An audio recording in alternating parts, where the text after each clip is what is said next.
Today's episode of Splain Yourself is brought to you by Sperry's. Sperry's is seafaring clothing, accessories, and shoes that are essential accompaniments for your adventurous lifestyle. It is also the official shoe of people who don't actually own boats. Please visit www.sperry.com to put some wind into your fashion sails.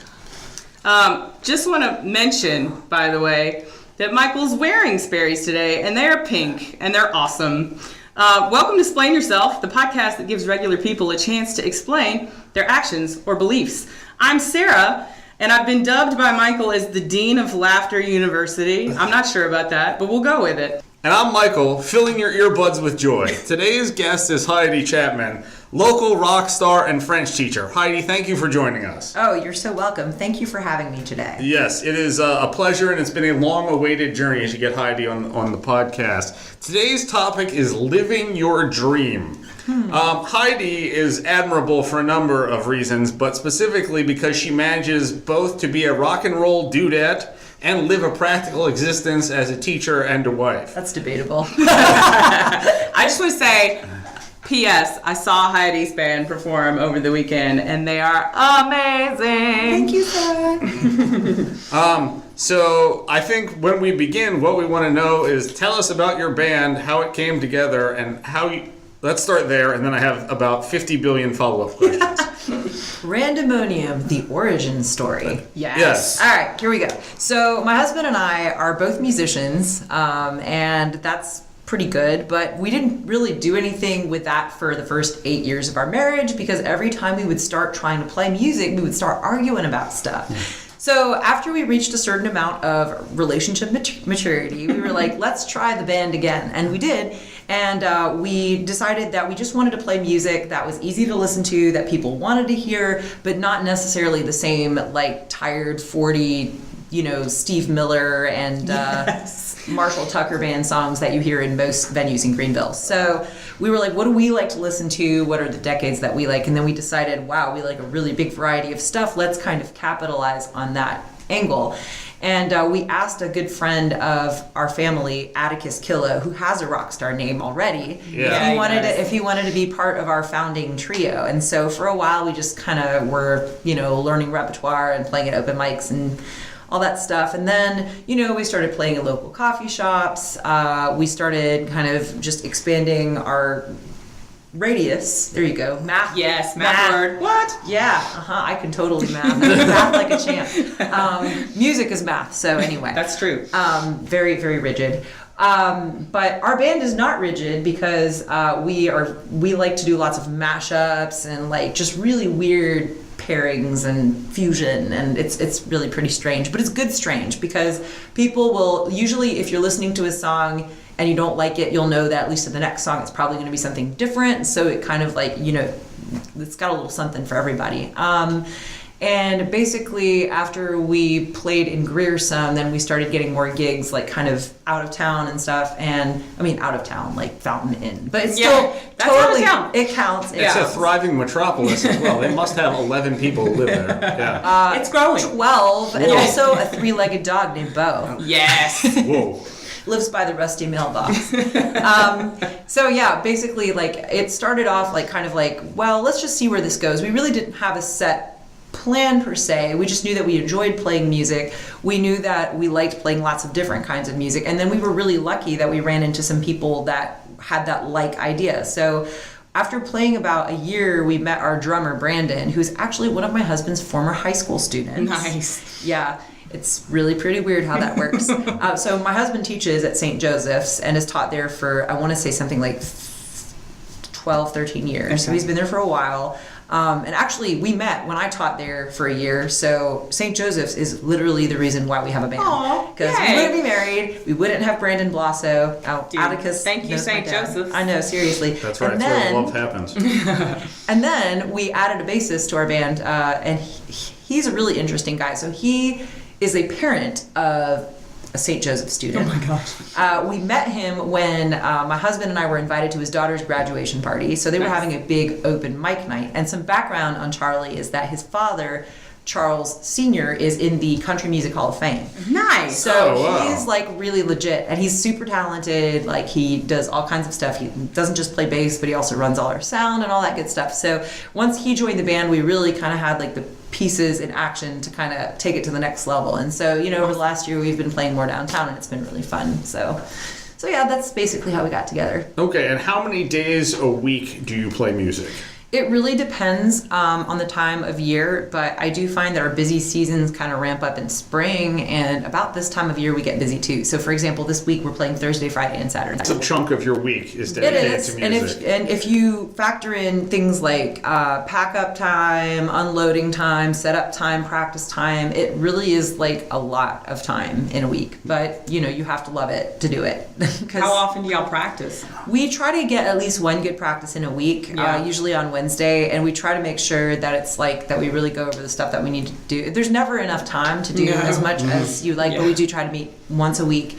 If we're not gigging a lot and we have a big gig coming up, we might practice twice a week. It just really depends on the need. So it's on an as needed basis. But Sure. And the other thing that's always interesting to me about you is you have a lot in common with the Coneheads. This is a very dated That and is unfunny true. joke. They are from is, France. Is that you come from France. Yeah, nobody believes me when I tell them. Ken still believes that I'm not from France and tells You me. don't sound like you're from. Well, I don't really dress like it or act like it either. Right. So I love America, and my mother is American, but my dad is from the eastern part of France, and I was born there, and I have a French passport, so I am a French citizen. I love French culture.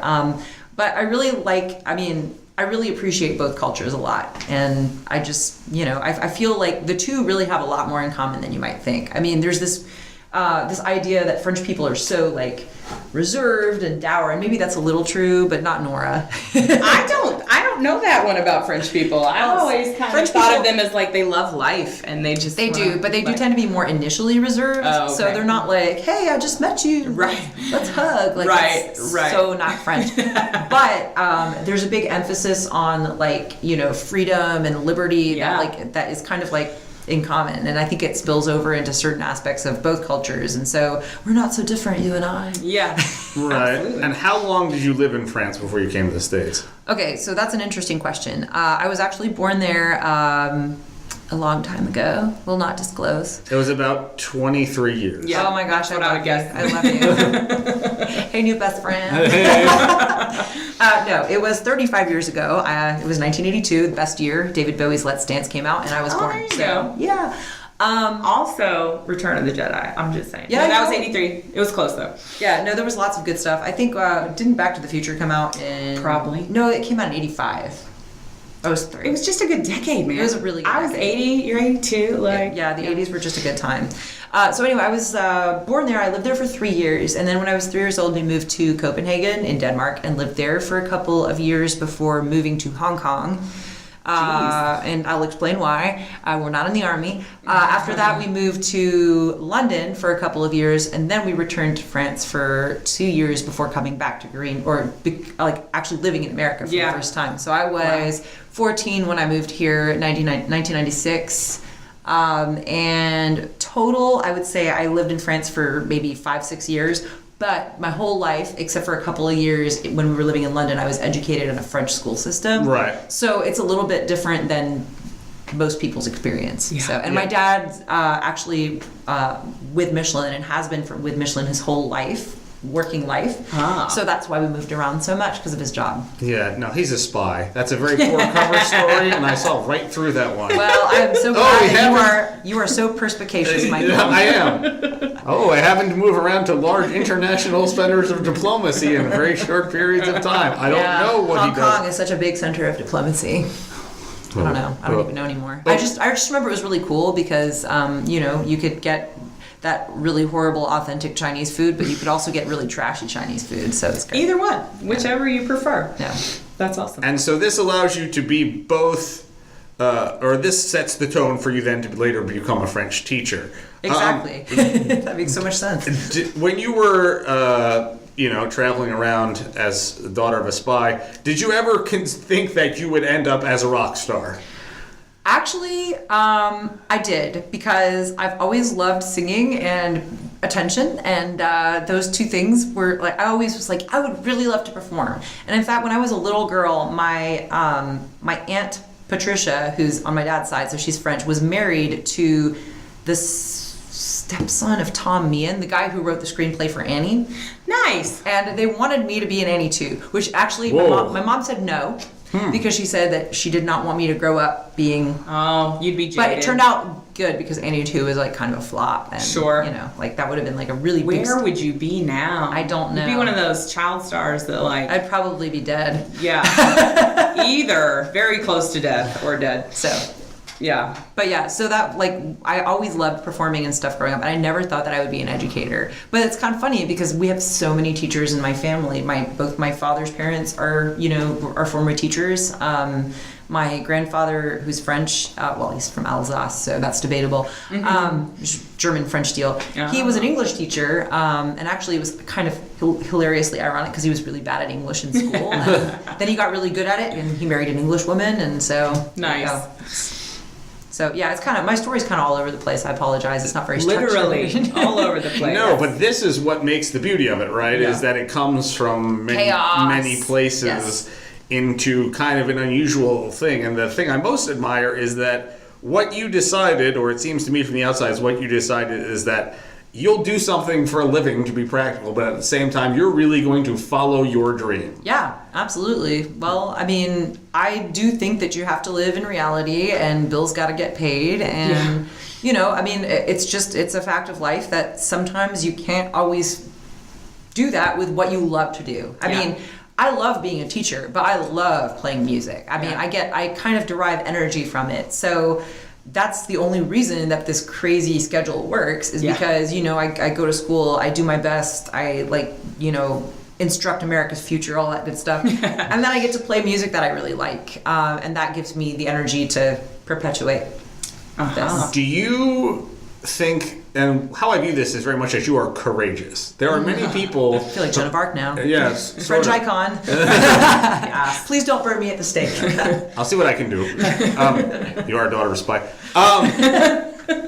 But many people have these things that they really like, and they may do them as hobbies. Like, once in a while I play golf, but I would never dedicate myself to the level of which you are to try and make the PGA Tour or whatever. I really don't get the golf thing, I'm not going to lie. Okay. Don't get the golf I don't thing. get the golf thing at all. But, yeah. You would dedicate yourself Yes. to something that you like that may not necessarily be enough to sustain. Right. But you would dedicate that to your primary interest in life, and then sort of have your job as your other thing that pays the bills. Well, I will say that, I don't know, like, I've always liked having multiple outlets, and I've always been the kind of person to, if I'm going to do something, it's going to be like 100%. Like, I just don't see any reason to not, like, if we can be successful, like, if we have the ingredients, and if I know I just have to nag some venues a little bit more, and that eventually we'll play there, like, why not?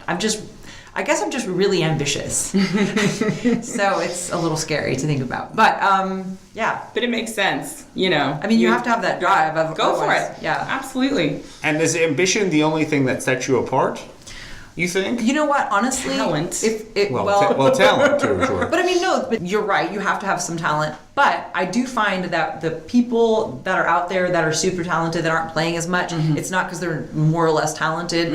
I think a lot of times it's really being kind of unafraid to put yourself out there and to realize that you have to work really, really, really hard the first couple of years, and you're going to lose money and sleep and energy and brain cells, and you know, and that it's going to be a huge sacrifice. But I think that in our culture, unfortunately, there has been a lot of deviation away from just buckling down and doing the work that you have to do. Amen.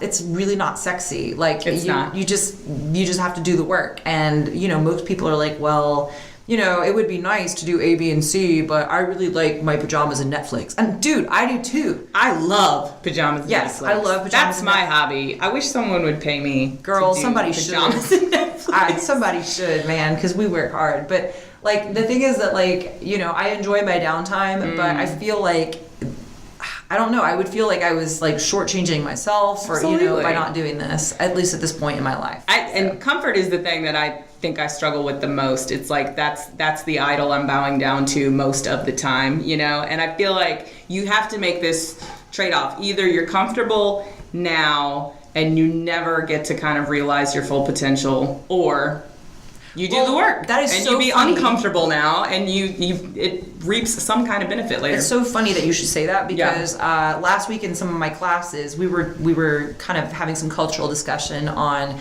happiness versus comfort and how in the United States especially, but I mean, you can't generalize because like this I'm gonna agree with you. This is most people in the Western world, to be honest. Yep. But there is a huge, there's a fallacy that comfort and happiness are the same thing. Yep, we muddle those. For sure. I mean, like the country that invented Snuggies and all that stuff. Like, so you got to decide. Like, do you want to be happy? Do you want to fulfill your your potential?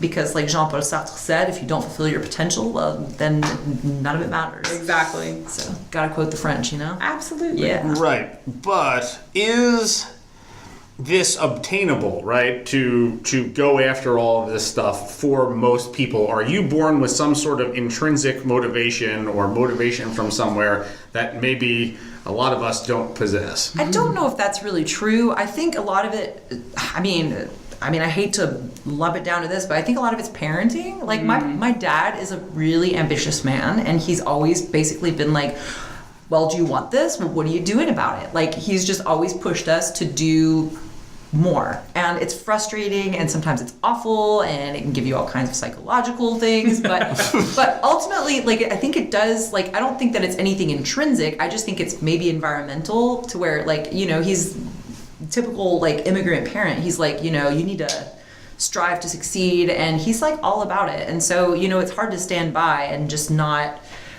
like try to live up to that. Now, granted, I'm sure that my dad would rather me be like a college professor than playing music in the bar scene in Greenville, but he is proud of what we've done. And, I think that he appreciates the fact that it did take a lot of work and that it continues to take a lot of work. I mean, dude, if I take one day off, I feel like I'm backpedaling. So you just even if you're not playing, you're still like connecting with venues.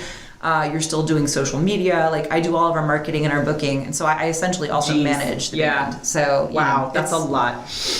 Yeah, sometimes. That certainly sounds like it. So I think I'm with you on the nature versus nurture thing. I want to believe it's more the nurturing than anything else, but then there's that growth mindset piece too, which is you could still argue that there's the nature nurture debate within that as well. But yeah, like, I think.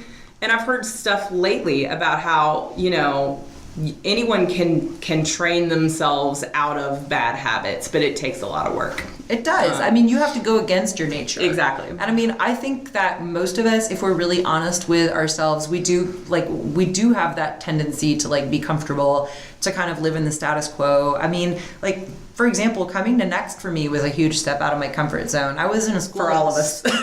Yeah, but like, you come from a school where everything's super structured, and then you walk into Next, which is like, it's great. I mean, it's a completely different model of education. I think it's going to be a really successful one, but it's also like, we're at the toddler phase of it right now, to where it's kind of like the terrible 2s or 3s. Yes. You just kind of have to live through it. Oh my gosh, so. that's such a great analogy. Oh, toddlers. Very fitting. I know. Yeah, they're only likable if you're related to them. Right, exactly. And even then. It's like... Yeah, preferably you can give them back. Hey, your 2-year-old. Aunt is the best. Yeah, that's why I've got to be the cool aunt. Exactly. Right, that's why I have to be the cool aunt as well. Oh, Michael. Aunt Michael. Yeah. That's why Michael's the best. That's Yes. right. Yes. So for you, comfort does not necessarily equal happiness and vice versa. How could you be happy without being comfortable? Well, okay, that is a really difficult question. I do think that happiness and comfort can overlap. I don't necessarily think that they're at odds with each other. I just think that, like, I just visualize, like, where do I want to be, like, in a year? Like, do I want to be sitting on my couch drinking Pinot Grigio, which, I mean, is awesome. Kind of. Yeah. I could just be as easily be drinking that Pinot Grigio between 2 sets of a really successful show in a really cool venue, where it was a pain in the butt to get ready for it, and then I had to put together a set list, and then I had to drive there, and then we had to set up, and then we have to break down. It's not comfortable to be successful, but I think that for some people, being successful at what they do, they need it to be happy. And I just feel like if I'm not successful at what I'm doing, it really does affect my mood and my sense of self-worth, which, I know that's not true for everyone. I know some people are like, you know what, I just want to get my bills paid. I want to get like these boxes checked. I just think it depends on person to person. And again, I think it boils down to the environment that I was raised in. Sure. Like, just you could do this, but then you could also do these extra things. Like, yeah.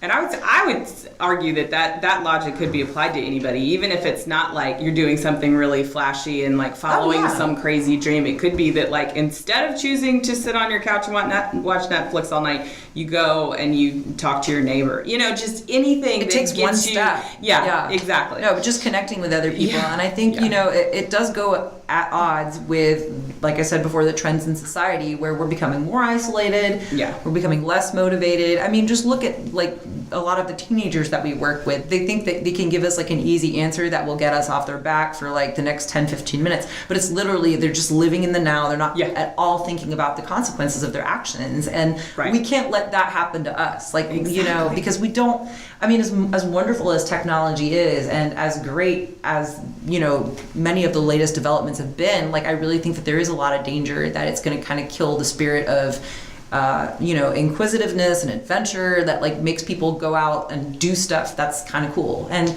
playing music might seem flashy, but like I said before, it really is not super glamorous if you look at the nuts and bolts behind it. It's just not, it's not like, I mean, but nothing really is. Like, if you think about think about an artist that's working on a painting, like there's a lot of frustration there. There's lots of back and forth, solving a problem in mathematics. Right. And all that the audience sees or the viewers see is like the final product, and they don't see the hours. Oh, no. Right. Yeah. And that's why it's so awful as a working musician, because you've got some people that are hobbyists that are playing music that are great, but they're driving all our rates down. So even if I wanted to make a living playing music, it would be really, really challenging just because the venues in Greenville still think it's 1982. What's with that? We're not a music friendly town. I've heard that before. It is like tough. Musicians' friends have told me that. Yeah, it's getting a little bit better, but I still feel like we're light years. I know that's not really a time measure, but yeah, we're behind a lot of other big like cities that are comparable. Like, think about how much live music there is in Asheville. I know. It's even Spartanburg. I know has this beat. Like Spartanburg is a better music town. Yeah, it's really funny. I don't get it at all. We have some work to do. We do. Sure. We're a town of hey, white people, come live here and have some restaurants. Yeah, exactly. Hey, now if you want food in this town, you're set. Now all we need is a really, really good French brasserie. Oh my gosh, that'd be good. When we get one, you tell me because I won't know it when I see Field it. Field trip, leave the kids at school. Woohoo! What stops you from, as I would call it, burning the ship and making yourself a full-time musician? You and your husband, you quit teaching, and you'll find a way to be successful, or you can come live on my couch. Well, that's a great offer. I might take you up on that as the Christmas vacation approaches and as the students become closer and closer to anarchists. Bless their little hearts. But I know Michael has a healthy respect for anarchy. So. I like a lot of the theory and concepts. Yeah, but IRL. Yeah. To answer your question, I have thought about what it would be like to quit my day job and just manage the band and get us really successful. But I really feel like right now, where we are in our lives, like I have a huge family. My husband, he's got family too. I already feel like as it is, like we need to like make sure that we cultivate our family relationships, because it can be really easy to just get really caught up in like I'm playing all these gigs and like I just don't feel like. So I mean, family is important to me as well, and I don't want to like become so entrenched in that lifestyle. I mean, because it is a lifestyle. Like it starts at 9 p.m. and it ends at 3 a.m. Right. And then like then you like try to sleep and survive and do whatever it is you need to do. It's like the way that we're doing it right now, since it's just a couple of nights a week, although it's not really just a couple nights a week, but at least right now we're performing a couple nights a week. It's sustainable with our friends and family schedules. We just don't want to like it would have to be like an exceptional offer, and I just don't think that doing what we're doing right now. I mean, we're a cover band, like we're an adorable cover band. We do creative things with the music, but we are a cover band. We do have some original material that we might conceivably incorporate, but we're just kind of, I mean, we've only been really together in our current configuration for 1 year. Right. Oh, wow. Which, like, as much as we play after 1 year, I mean, I'm really thankful and I'm really surprised. And I know that we're really blessed to have that. But another thing is we have other members in the band too, like, you know, my bassist, you know, we just got a new guitarist. Atticus is passing the torch because he's having to put his family before the band dream, and I totally respect that. And, you know, we have other members in the band who have families and other responsibilities, and it would be unfair to say, hey, we're quitting our day jobs. You guys quit your day jobs too. Right. Let's go to Austin, Texas, and become famous musicians and make $600 a week. To split 5 ways. 5 ways, Yeah. exactly. So, I mean, I think just practically, unless we could find a way to financially make it work, for right now, I think that we're okay with what it's bringing to our lives.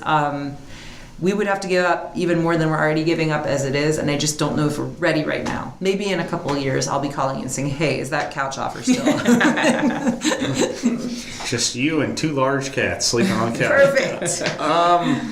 And with her guitar, don't Yes. forget. Oh, okay. Yeah, absolutely. Guitar is welcome. And Melting all that face with that guitar. Yeah. Right? Any other type of tar you have? Ukulele? Pine tar. Pine I don't know. tar? There was a really good band that played with us at this festival called Burke Mountain, and it was called Pine Tar Rage, and they were, I think, metal. No, they were like punk rockabilly or some. Really, Yeah. Oh, wow. it was really cool. Anyway, They can't stay. Just you and your husband and the guitar. and the guitar. All right. All can stay. I don't know rockabilly punk stuff. It doesn't sound good for me. Does not sound like Michael's jam. No.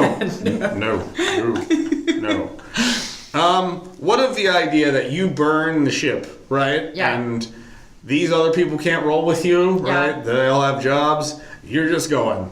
All right. You, husband, whoever else you get to go with you, we're going to wherever we feel that gives us the most chance to be successful, and this is what we got. And we are really being a rock star, right? This is the story of every rock band I've ever heard. Yep. It's like, man, I dropped out of high school, and me and the other smelly... Don't drop out of high school. Kids, if you're listening. Me and the other smelly dudes piled into a van. Oh, we that's drove so true. to Los Angeles. Actually, and- most of the members of my band have a pretty good working knowledge of basic hygiene, so we're good. Oh, okay. Fabulous. All right. So they're we can not skip they're- that part. They're not smelly, but yeah. I mean, I'm sure after all that unloading, nobody's like at their, you know, sparkly best. So hypothetically, if Sean and I were to be like, all right, we're just gonna go to like Music City and just be super awesome, I feel like there's aspects of teaching that we would both miss. Now, for me, like, I have a love-hate relationship with teaching. I love it. I love the kids so much, particularly the kids here. They're so great. know. Aren't They're they great? They're great. Even at their most slug-like and unmotivated, I'm Yes. still like, you're still adorable. I still love you. I think I would miss working with kids. I think I would. But, okay, if I were to do that, it's not impossible. I mean, we know people in the business that we could call. Like, we could do it. It's just, it would be a lot. Like, we would have to decide, well, are we going to stay, like, are we going to sing cute covers? Like, are we going to be like postmodern jukebox and go around and do that kind of style fusion stuff? Like, is that what we want? Like, I don't know. I just feel like I have a lot of deliberating to do. It would be very expensive. Yes. Yeah. In more ways than one, not just financially. Like, But doesn't this make you, if this goes at all well, the quintessential American dream? yes, ironically, yes. I immigrated from here. I immigrated here. I didn't know Well, anything. I'm an American citizen and I was born one, so I could still be president, according Yeah, to Yes, I that's vote for true. you so Oh, fast. thank you, man. I don't think I'll be running. You'd have to be insane. insane, like the Ripper. Never mind. I was about to Was get, that another French thing? Yeah, it was another question. Oh, I was okay. about to get heavy. Yeah, Deep up in here. yeah. Let's please avoid all depth. Steer back onto the road. Yeah. Yeah. But yeah, I mean, basically, if you want to be successful in the music scene, you have to work really hard, and I guess that's the carry away. No, The that's takeaway? The takeaway. There we go. I was thinking carry out, and I was like, that You would could be call carry- it a carry You away. carry out. Coin a new phrase. Your carry out message. No, you have to work really hard. You have to really want it, and you have to like not be comfortable, and you just have to be okay with the fact that you will probably not sleep as much as you Yeah. need. You probably won't get the vitamins that you need, and you definitely Low won't. stability levels in your It life. is. It's not always easy, but it's great. And the great thing is that as a teacher at Next High School, I can spam all of my coworkers with all of my band stuff and say, "Hey, y'all, come on out." I always need ideas for what to do on a Friday night, so keep doing that. All right. While we're sort of dwindling down here, can we give you an opportunity to plug something or a lot of things? Websites, Twitter pages, absolutely. upcoming gigs? We have some gigs coming up this week. The first one that we have coming up is on Thursday at Lowe's grocery store in Five Forks, which is one of the weirdest places that we play, but it's awesome because they have a beer den, so we'll be playing there from 5 to 8. Also, that place rules. I've been there before. I love it. If you it. like grocery stores, I would fully suggest Lowe's. Is that where you can drink while you shop? Yes. I need to go to there. Yes, you do need to go to there and shop and drink and and if we listen. happen to be playing music while you're doing that, that's even better. I'll put some money in your bucket. Money in the bucket. And then we're going to be playing at, this is a debut show actually, we're going to be playing at Wild Wing Cafe downtown. Oh, yeah. So we'll be playing that there on Friday night from 9:30 to whenever they kick us off the stage. Another thing I can fully recommend, chicken wings. Oh, Yes. Yes, man. delicious. Their wings are very good. Wings are always a good choice. Unless you're on a first date, in which case... No, bad idea. Well, at least unless they'll you see- just want to get it all out there. They'll You're see gonna you at your watch work. me. Yeah, exactly. I'm going to gnaw meat off best the bone, first date. and I'm going to be covered in orange sauce, and you just deal with it. You deal with it. And then Saturday we're playing at a biker bar in Pendleton called Hogtails. Nice. There are skulls on the stage. What? Not real ones. So you're painted wearing ones. your skull and crossbones I will be bandana. wearing skull, all the things. All I'll the be wearing things, skull yeah. leggings, skull everything.